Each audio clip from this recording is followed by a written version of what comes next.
Hello viewers, welcome to Info Voices, the voices of information. First of all, thank you for clicking on this video, and if you like the video, make sure to give the video a thumbs up and don't forget to like, share and subscribe if you like the video and if you want more cool content from me. So hit the notifications button as well to get all the latest updates from my channel. So without much ado, let's get straight into the topic. So first of all, let's discuss something about temples and other religious places of worship. So if you take any country in the world right now, be it a Christian majority country or a Muslim majority country or a Hindu majority country like India or even a Buddhist majority country, the places of worship play an important role in the society or play an important role to influence the people in that country, because religion is a thing that is widely practiced by almost the entire world. There are not a lot of atheists in the world right now. There are more people who believe in religion and who believe in God, and they follow different ways to achieve God. So I'm going to be talking about a temple, a place of worship in India that is very scientifically renowned, and it's very interesting and does some mystery surrounding it too. So before getting into all that, I'm going to tell you why India is so famous when it comes to temples. It's because of the ancient scientific methods and the ancient architectural methods in which the temples are built. So especially the temples with historical significance are, most widely visited in the world. And it has got a lot of such UNESCO World Heritage Sites, and most of them are actually temples. So temples and other religious places of worship like churches or ancient churches, ancient mosques, and ancient Buddhist monasteries, all these religious places of worship are very, very important in the society of that particular country.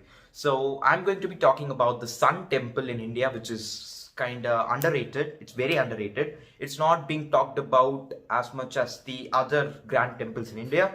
So I'm going to talk about that particular temple, and I'm going to tell you 10 interesting facts about that temple, followed by 3 mysterious questions that surround this particular temple.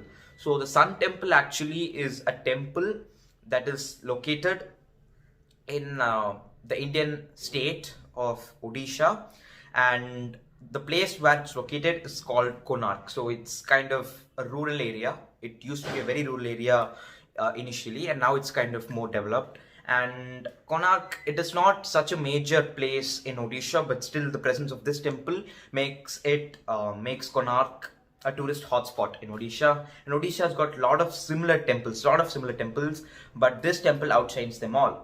Odisha has got a lot of grand temples like the Puri Jagannath temple, but this temple is absolutely different and unique as compared to the other temples in Odisha, or rather you could say the other temples in India. So this temple is believed to be scientifically created, and I'll be revealing more to you about it in the facts that I'm going to read to you right now. So here we go, the 10 interesting facts about the Sun Temple in Konark, Odisha, India. So the first one, this temple is very old, it's very ancient, and it was built in the 13th century, and to be more precise with the year, it was built in 1250 CE. So that's the first fact about this particular temple. The second fact is that it was constructed by a king known as King Narasimha Deva I, and he ruled over a dynasty known as the Eastern Ganga dynasty. So this dynasty is believed to have been one of the biggest dynasties in Odisha, and the King Narasimha Deva I is believed to have been one of the most powerful kings of that particular dynasty, and the reason why he built this temple is believed to have been his victory over some Muslim invaders. And let's move on to the third fact. So it's like a gigantic solar chariot in the sense it has got the inscriptions, the carvings and the sculptures of the sun god in it. So it's a gigantic solar chariot. This temple is actually shaped in the form of a chariot, and it has got 12 pairs of wheels that are not ordinary wheels, ornamented wheels, and it has been pulled by 7 galloping horses or 7 rearing horses. So some mythological books say that these 7 horses represent the 7 days in a week, while some other books and reports and people say that these 7 horses represent the 7 colors in a rainbow. So it's pretty interesting as well. And the fourth fact is that the chief architect of a temple, his name is Bisu Maharana, and he's believed to have been one of the greatest architects at that time.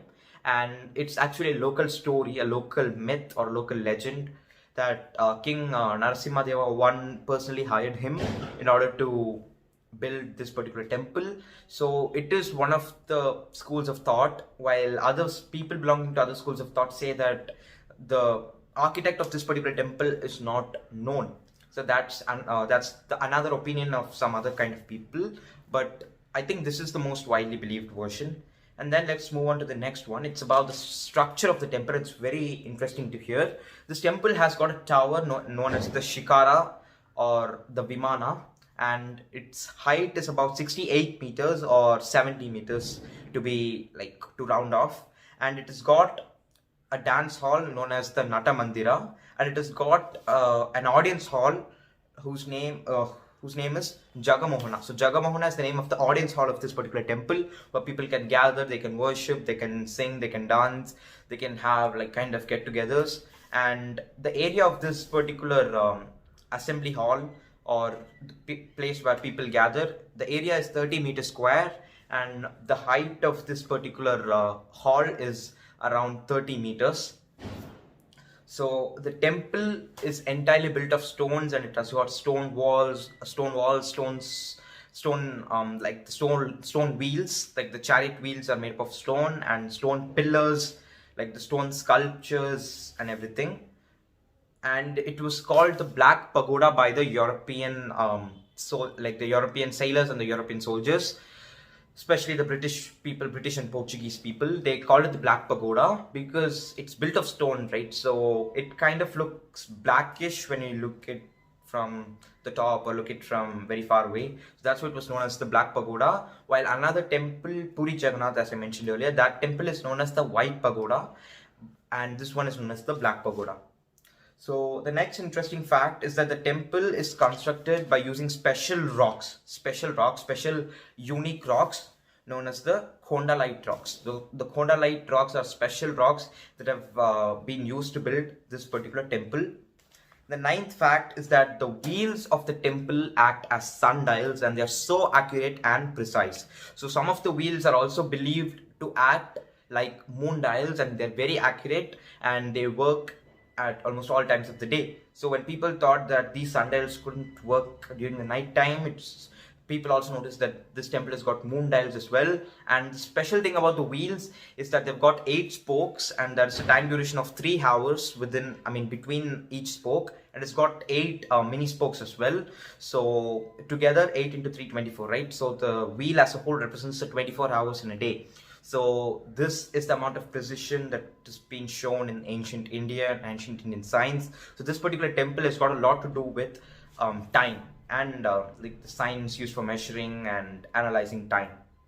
So the last interesting fact is that in 1984, this particular temple was named as the UNESCO World Heritage Site, and it is one of the must-sees if you consider the ancient temples in India. Now quickly let's move on to the 3 mysterious questions that surround the temple. The first one is that why was such a grand temple built in a rural place like Konark and not in the capital? So the capital at that time was Cuttack. So Cuttack was the capital of Odisha at that particular time. Odisha was known as Kalinga back then. So why was this particular temple built in a rural area rather than the capital city or some other major cities in ancient Odisha? That's the first question, and it's still unanswered. The second question was that Konark doesn't have any access to seaports. So how did the materials reach up to this particular temple? No one knows the answer still.